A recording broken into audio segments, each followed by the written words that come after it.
પંજાબ રાજ્યમાંથી કરોડો રૂપિયાનું માદક પદાર્થ ખરીદીને કચ્છ જિલ્લામાં ઊંચા ભાવે વેચવાની પેરવી કરી રહેલી પંજાબની ગેંગના 5 આરોપીઓને ભુજની ત્રીજી અધિક સેશન્સ અને સ્પેશિયલ એનડીપીએસ કોર્ટે દોષિત ઠેરવી 10 વર્ષની સખત કેદ અને પ્રત્યેકને 2 લાખના દંડની સજા ફટકારી છે.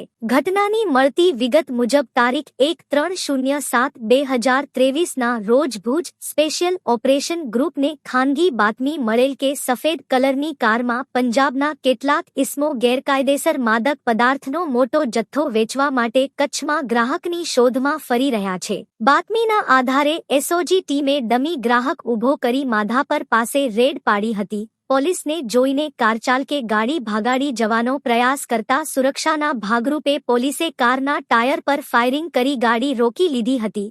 ગાડીમાંથી કબજે કરાયેલા 420 ગ્રામ ગેરકાયદેસર હેરોઇન, જેની આંતરરાષ્ટ્રીય કિંમત આશરે 2 કરોડ રૂપિયા સાથે 5 પંજાબી શખ્સોની ધરપકડ કરાઈ હતી. આ મામલો ભુજ કોર્ટમાં ચાલી જતા 5ને ભુજ કોર્ટના ત્રીજા અધિક સેશન્સ જજ વી.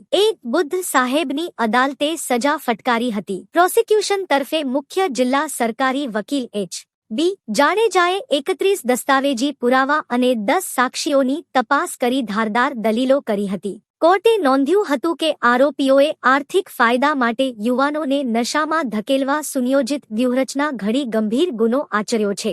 એનડીપીએસ એક્ટની કલમ હેઠળ તમામ આરોપીઓને સખત સજા કરવામાં આવી છે. કચ્છમાં સ્થાનિક પોલીસ દ્વારા ડ્રગ્સ પકડવા માટે ફાયરિંગ થયું હોય તેવો આ પ્રથમ મામલો હતો, જે મામલે સ્થાનિક પોલીસ અધિકારી સહિત રાજ્યના પોલીસ વડા સહિતના લોકોએ પોલીસ કામગીરીની પ્રશંસા કરી હતી.